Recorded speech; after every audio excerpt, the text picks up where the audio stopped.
The Sound of Music, a cinematic classic, wasn't the fairy tale its screen image suggested. Behind the scenes, the actor playing the captain detested the film, privately nicknaming it The Sound of Mucus. The leading actress, Julie Andrews, suffered a hair-coloring fiasco when a chemical treatment turned her brunette hair an alarming orange, necessitating a bleach blonde fix. The cast endured a miserable 11 weeks of filming in Austria, plagued by relentless rain. Even the iconic opening scene with Andrews on the mountain was far from magical. The wind from the filming helicopter knocked her to the ground a total of 9 times. This is the hidden story of the film's creation. Maria von Trapp, the real-life figure, never intended to be an author. Born on a train to Vienna in 1905, she was orphaned young and raised by a strict uncle who despised the Catholic Church. Ironically, Maria converted to Catholicism and entered Nonnberg Abbey in Salzburg. Her life changed again when the abbey sent her to be a governess for one of the daughters of Georg von Trapp, a widowed naval commander. Despite a significant 25-year age gap, Maria and Georg married on November 26, 1927. Years later, after Georg's death in 1947, a friend encouraged Maria to write her story. Initially, Maria quickly scribbled a few pages to prove her lack of writing skill. Instead, she revealed a hidden talent for narrative. In 1949, her memoir, The Story of the Trapp Family Singers, became a bestseller. Maria later found it amusing how the musical made her seem like a sweet angel, stating she was far from it. People who knew her confirmed she was a strong, stubborn, and fiery personality, completely unlike the gentle character Julie Andrews portrayed. Before Hollywood's intervention, the story had already become a European hit. In 1956, a German film called The Trapp Family was released. It starred Ruth Lurich as Maria and Hans Holt as the Baron. Though not a flashy Hollywood-style production, it resonated deeply with audiences still recovering from World War II.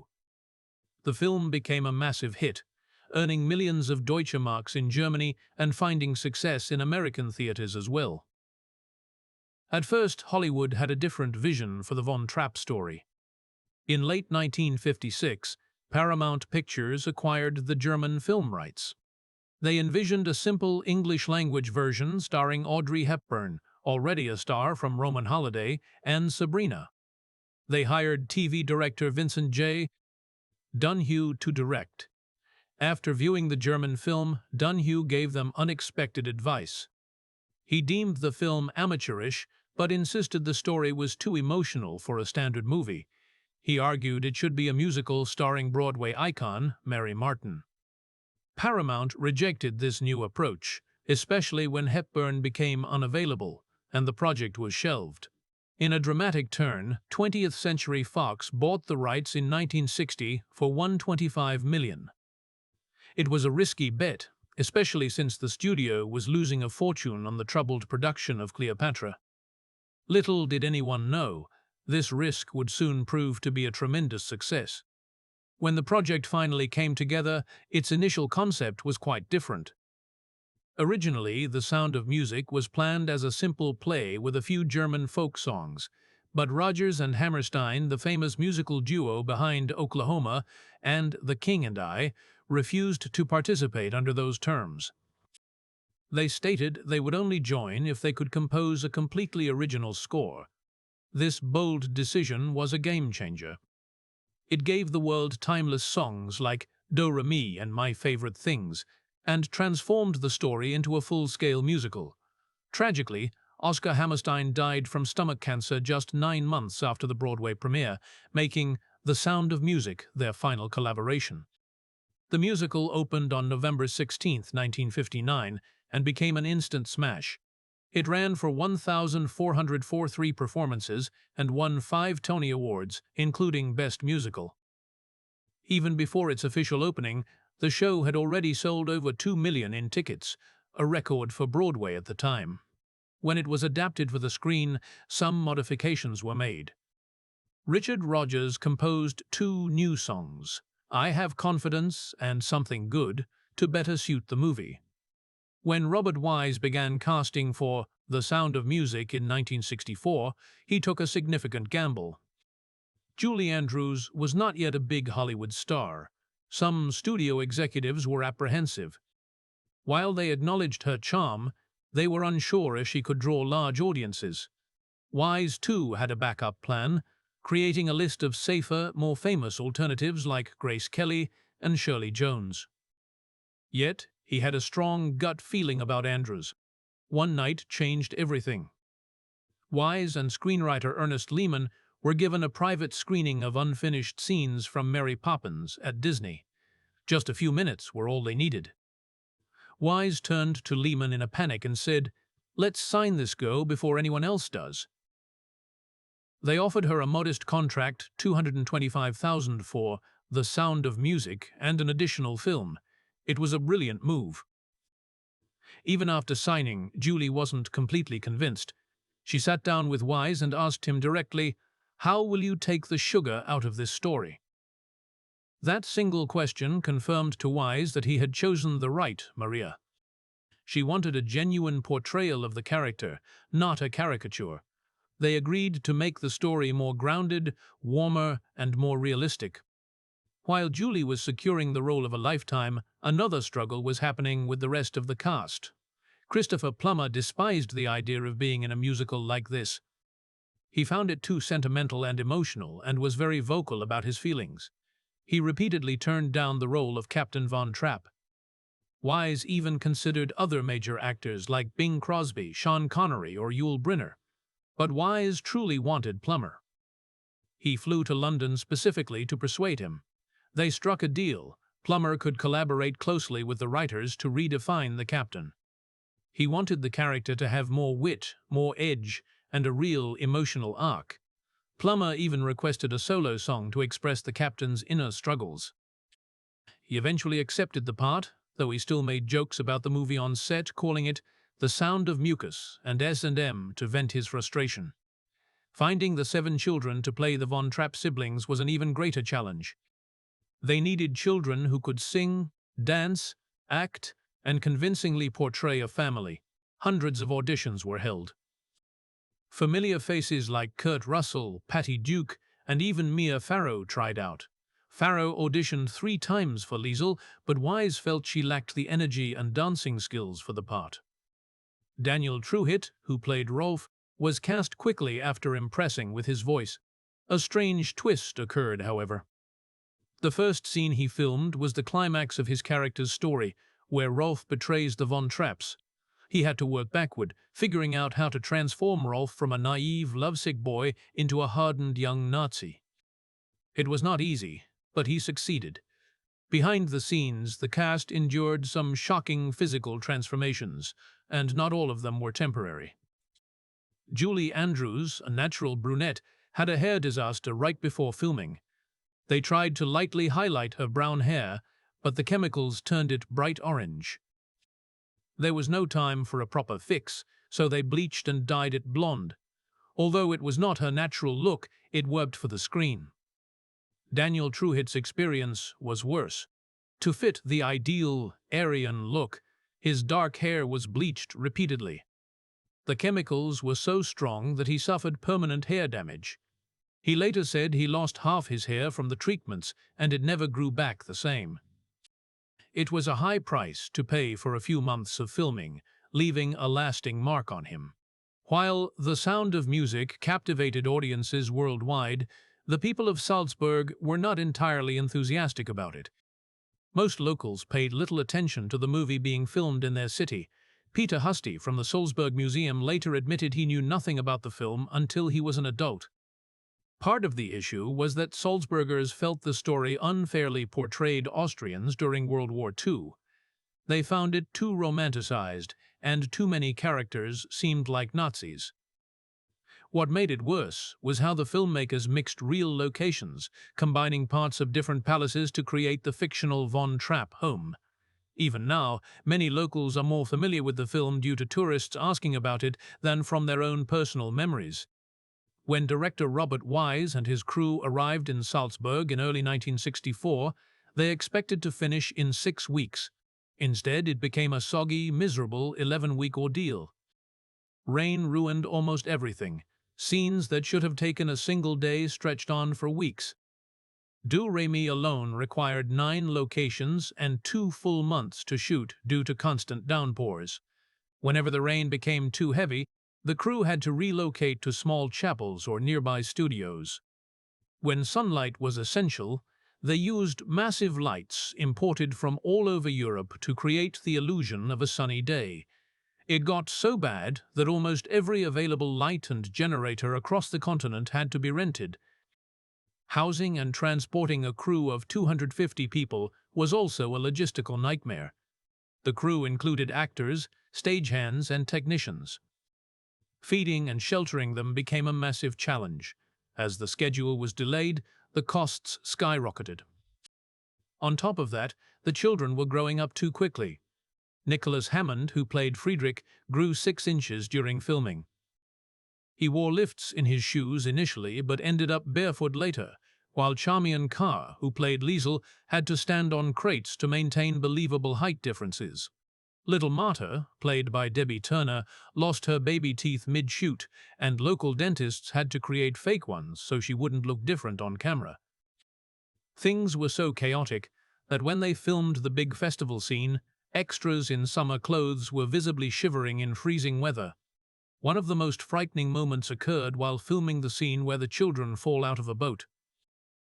5-year-old Kim Carruth, who played Gretel, couldn't swim. Julie Andrews only found out minutes before filming that she would have to rescue her. But when the boat tipped, Andrews accidentally fell in the wrong direction and little Kim went under the water. Andrews swam faster than she ever had to reach her. But Kim swallowed water and was sick after being pulled to safety. That day left her with a lifelong fear of water. Even the beautiful opening scene with Julie Andrews on the mountain wasn't as blissful as it appeared. Each time the helicopter with a cameraman flew past her, the powerful wind from the engines knocked her into the grass. This happened repeatedly, 9 times in total. Andrews had to spit out dirt and hay after nearly every take. She tried to yell to the pilot to fly wider, but he simply gave her a thumbs up and shouted, "One more time." Charmian Carr, who played Liesel, had her own accident while filming the famous gazebo dance for 16 going on 17. The costume team forgot to put rubber soles on her shoes. During a jump, she slipped badly, crashed through a glass pane, and sprained her ankle. The crew rushed to find a stand-in, but Carr insisted on finishing the scene herself. Even with her injury, she pushed through the dance, and most viewers never noticed the bandage she wore on her ankle in some shots. Meanwhile, Christopher Plummer, who played Captain von Trapp, seemed to be enjoying Austria a little too much. He hated the film's sugary tone and often called it the Sound of Mucus. Instead of sulking, he found solace in local pastries and wine. His waistline expanded so much that his costumes had to be altered. During the emotional Edelweiss scene at the festival, he later confessed he was actually intoxicated. Looking back, Plummer described himself as a spoiled young actor who didn't appreciate the opportunity he had at the time. The younger actors also faced their own challenges. In addition to the near-drowning incident with Kim Carruth, they had other struggles. Learning the synchronized bike-riding scene for Do Re Mi took 2 full months of practice before they even left for Salzburg. Singing and biking at the same time was not easy, especially for children. To complicate matters, strict child labor laws meant they could only work a few hours each day, forcing the crew to be meticulous with scheduling. In some instances, productions even required double casting to adhere to regulations, though The Sound of Music mostly managed with just the original 7 kids. Christopher Plummer never had an easy relationship with The Sound of Music. Although the movie made him a global star, he couldn't stand it. He didn't even like to say the name.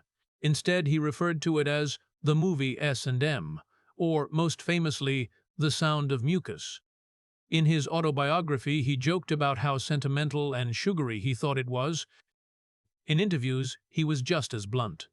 He once told The Hollywood Reporter it was so awful and gooey that it made him cringe. What truly frustrated him was his character, Captain von Trapp. Plummer felt the role was so flat and boring that it felt like flogging a dead horse. But he didn't just complain. He fought hard to make Captain Von Trapp more serious and complex. Plummer went directly to director Robert Wise and insisted the character had to remain sharp, strict, and clipped in his speech. Only after establishing that toughness could the emotional scenes feel genuine instead of cheesy. Wise agreed. Screenwriter Ernest Lehman later thanked Plummer, saying his push for stronger scenes made the movie better.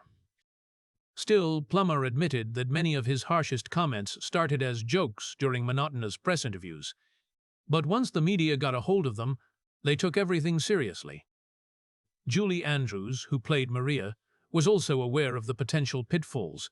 Even though she earned an Oscar nomination, she entered the project with significant doubts. At the time, she worried that the story could easily become a sentimental, over-the-top mess. The alpine scenery, the adorable children, and those soaring Rodgers and Hammerstein songs, everything was set up perfectly to make it all too sweet to handle.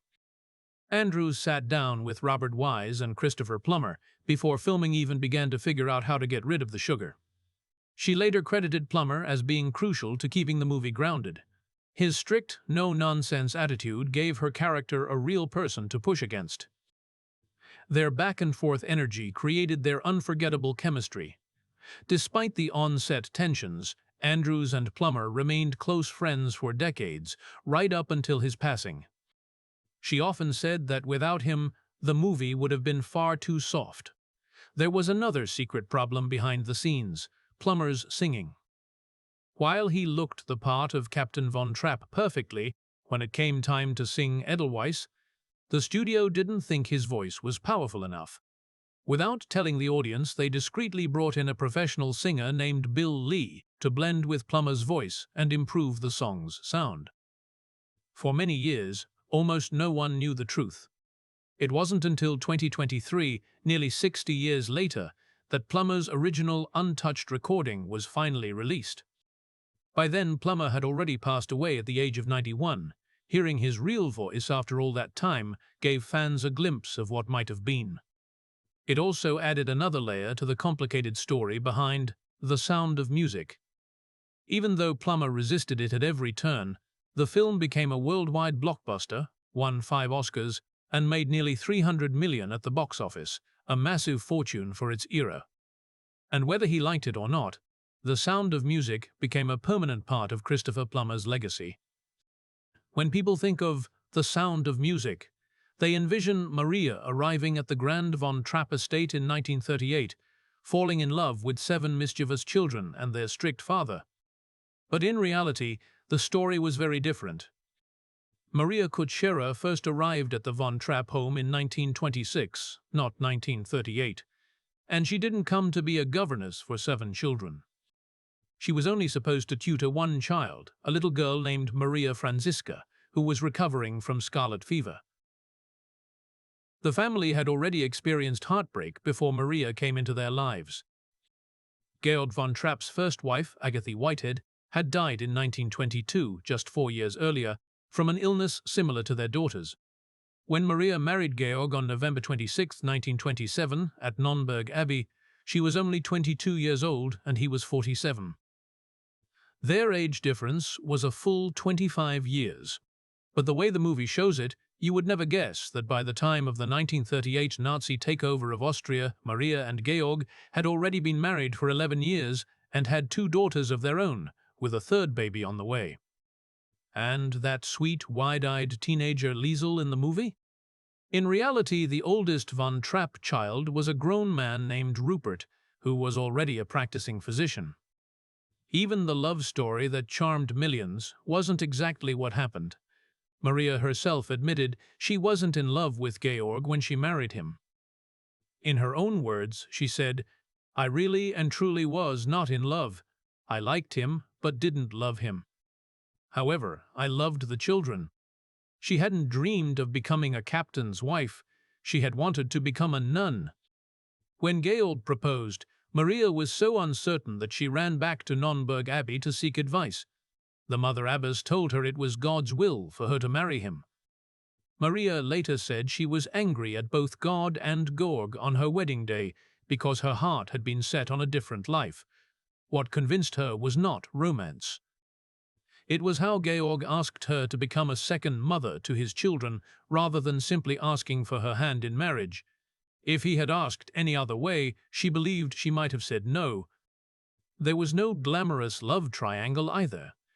The character of the Baroness in the movie was based on a real woman, Princess Yvonne.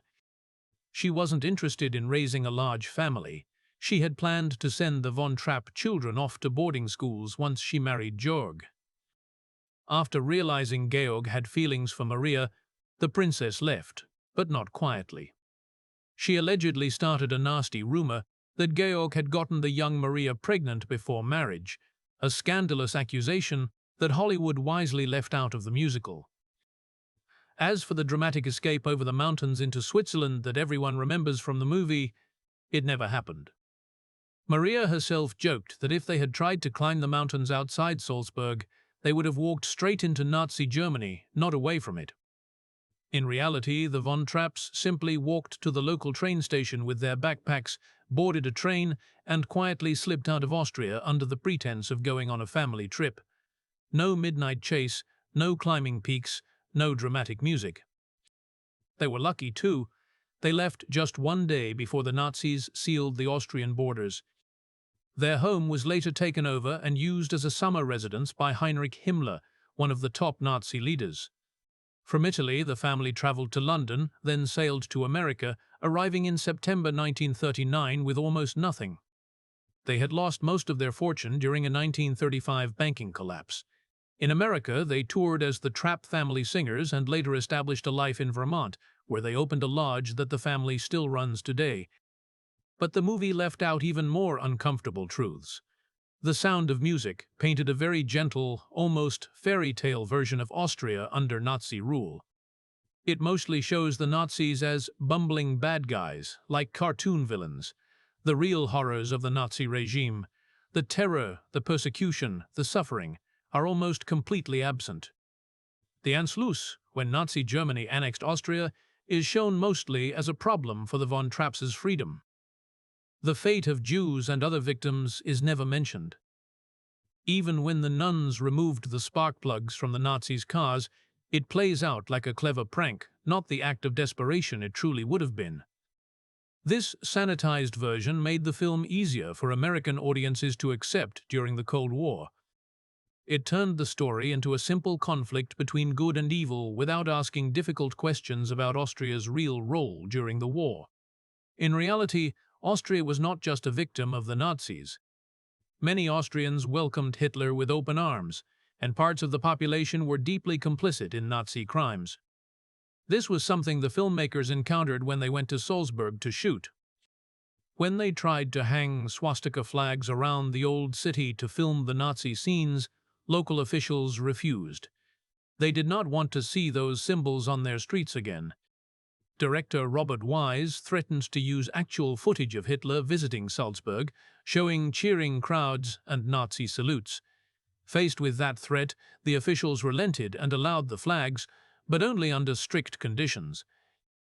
They filmed at dawn, hoping most people would not see. Still, some locals woke up early, saw the swastikas, and were visibly shaken. The scars of that time had not healed. Even deeper than that, The Sound of Music hid a political layer that almost no one notices. The real Captain von Trapp was a symbol of Austria's complex political identity in the 1930s. At that time, Austria was not a democracy. It was an authoritarian state run by a regime that hated the Nazis, but also cracked down harshly on its own people. Georg von Trapp's white cross necklace was not just a Christian symbol. It represented a nationalist idea of Austria being the better Germany, a Catholic Germany.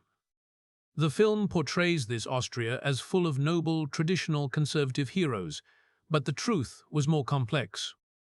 Many Austrians were sympathetic to Hitler's ideas. Others resisted, but not because they loved freedom and democracy, but because they had their own version of authoritarian rule. When The Sound of Music premiered in theaters on March 2, 1965, no one could have predicted its monumental success. Made with a budget of just $8.2 million, it did not just succeed, it shattered all expectations. By November 1966, it had accomplished something unbelievable. It surpassed Gone with the Wind and became the highest-grossing film of all time, a title it held for 5 consecutive years. The numbers were staggering worldwide. It earned over $286 million. It was the first movie ever to cross the 100 million mark, a feat no film had achieved before. And when adjusted for inflation, the numbers become even more astonishing. In today's money, it earned about $2.36 billion. On United States charts adjusted for inflation, it still ranks at number 3, behind only Gone with the Wind and the original Star Wars. In some cities, theaters actually sold more tickets than the total number of people living there. It was not just a hit, it was a cultural phenomenon. But success was not immediate with everyone. When the movie premiered at New York's Rivoli Theater, some critics hated it.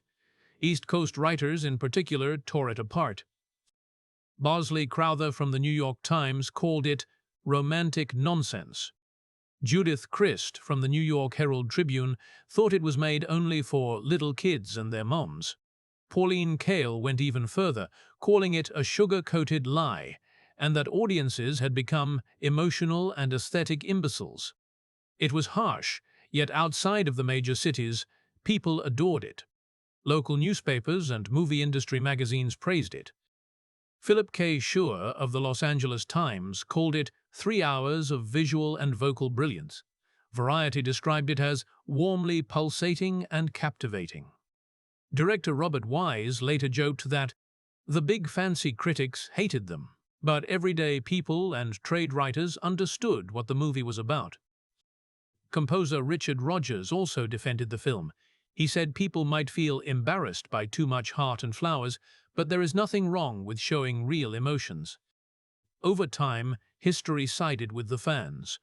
Today, The Sound of Music holds an 83% approval rating on Rotten Tomatoes, and its reputation continues to grow. The awards came pouring in at the 38th Academy Awards in 1966. The Sound of Music took home 5 Oscars, including Best Picture and Best Director for Robert Wise. It also won Best Film Editing, Best Music Scoring, and Best Sound. The film had been nominated for 10 Oscars in total, with Julie Andrews up for Best Actress and Peggy Wood for Best Supporting Actress. The Golden Globes also honored it, giving it Best Motion Picture, Comedy or Musical and Best Actress for Julie Andrews.